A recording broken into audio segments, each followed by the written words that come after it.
భూమిని కబ్జా చేస్తారా? కబ్జాదారులను కొట్టి బుద్ధి చెప్పిన ఎంపీ ఈటల.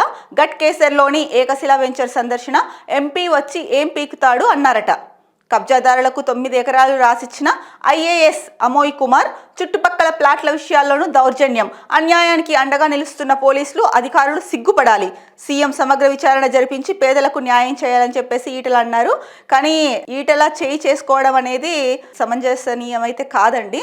పేదల భూములను కబ్జా చేసే వారిపై మల్కాజ్గిరి ఎంపీ ఈటల రాజేందర్ సీరియస్ అయ్యారు. గట్కేసర్లోని ఏకశిలా వెంచర్లను మంగళవారం సందర్శించిన ఆయన అక్కడ పేదలకు ఇబ్బందులను గురి చేస్తున్న కబ్జాదారులను కొట్టి బుద్ధి చెప్పారు. ధర్మాన్ని కాపాడటంలో పోలీసులు అధికారులు విఫలమయ్యారని, ప్రజల ఓట్లతో గెలిచిన బిడ్డగా ధర్మాన్ని కాపాడటానికి వాళ్లకు పనిష్మెంట్ ఇచ్చానంటూ ఎంపీ స్పష్టం చేశారు. దాన్ని తాను తప్పుగా భావించడం లేదని చెప్పారు. ఎవరైతే అక్కడ ఉన్నారో కబ్జాదారులు, వాళ్ళు పేదల భూమిని కబ్జా చేస్తున్నారో వాళ్ళపైన ఈటల రాజేందర్ అంటే మల్కాజ్గిరి ఎంపీ ఈటల రాజేందర్ సీరియస్ అయ్యారు. ఆయనే అంటే అధికారాన్ని చేతిలోకి తీసుకొని అంటే పోలీసులు వైఫల్యం చెందారు కాబట్టి నన్ను గెలిపించారు, నేను ధర్మాన్ని కాపాడతాను, ఈ ధర్మాన్ని కాపాడే ఉద్దేశంతోనే నేను వాళ్ళపైన చేయి చేసుకోవడం జరిగింది, వాళ్ళకు బుద్ధి చెప్పడం జరిగింది, కాబట్టి నేను తప్పుగా భావించలేదని చెప్పేసి తనకు తానైతే సమర్థించుకున్నారు. అయితే ఇక్కడ ఒక మాట అన్నారంట అక్కడ అంటే ఎవరైతే కబ్జాదారులు ఉన్నారో వాళ్ళు ఎంపీ వస్తే ఏం పీక్తాడు అని అన్న మాట అన్నారని చెప్పేసి దాన్ని కొంచెం పెద్దగా రాశారు. కబ్జాదారులకు 9 ఎకరాలు రాసిచ్చిన ఐఏఎస్ ఆఫీసర్. చుట్టుపక్కల ప్లాట్ల విషయాల్లోనూ దౌర్జన్యం. మరి ఇది ఎంతవరకు సమంజసనీయం? వీళ్ళకైనా కూడా అక్రమదారులకు పేదలకు రాసిచ్చిన భూమిని ఏదైతే ఉందో ఆ భూమిని అంటే కబ్జాదారులకు 9 ఎకరాలు రాసిచ్చేశారు. ఎవరు? పేదలకు సంబంధించిన భూమిని. పేదలకు సంబంధించిన భూమిని ఒక ఐఏఎస్ కబ్జాదారులకు ఎలా రాసిస్తారు?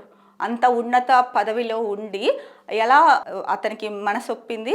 అది అన్యాయం అని తెలీదా? ఒక ఐఏఎస్ ఆఫీసర్గా మీరు కబ్జాదారుల్ని అడ్డుకోవడం పోయి వాళ్ళకి పేదల భూమిని రాసిచ్చే రైట్ మీకుందా? మీలాంటి వాళ్ళ వల్లే ప్రభుత్వానికి కానీ ఐఏఎస్ ఆఫీసర్లకు కానీ అవినీతి మచ్చ పడిపోతోంది. మీలాంటి అక్కడక్కడ ఉండే చీడపురుగుల వల్ల.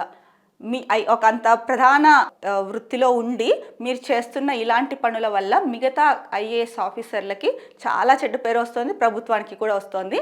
ఒక ఐఏఎస్ ఆఫీసర్గా ఎంతో ఐఏఎస్ ఆఫీసర్ అవ్వడం అంటే అంత ఈజీ కాదు. ఎంతో కష్టపడి అంత ఉన్నత స్థానానికి వచ్చి ఇవా మీరు చేసే పనులు? ఇది మీ విచక్షణకే వదిలేస్తున్నాము. సో ఈ నేపథ్యంలోనే ఏదైతే కనుక గట్కేసర్లోని ఏకశిలా వెంచర్ ఉందో అక్కడ ఈ సంఘటన అంటే ఆ వెంచర్ని సందర్శించడానికి వెళ్ళిన ఈటల ఆ నేపథ్యంలో అక్కడ పేదల భూమి కబ్జాకు గురైందని చెప్పేసి కోపోద్రిక్తుడై సో ధర్మాన్ని కాపాడాల్సిన ఆవశ్యకత ఎంతైనా ఉందని చెప్పేసి చట్టాన్ని తన చేతుల్లోకి తీసుకొని అక్కడ వాళ్ళని కొట్టడం అయితే జరిగింది. ఎందుకంటే పోలీసులు ప్రభుత్వం వైఫల్యం చెందిందని కూడా చెప్పారు. మరి ఇది ఎంతవరకు కరెక్ట్? ఈటల గారు దాడి చేయడం కరెక్టా కాదా అన్నది కూడా ఈటల గారు అయితే సమర్థించుకున్నారు.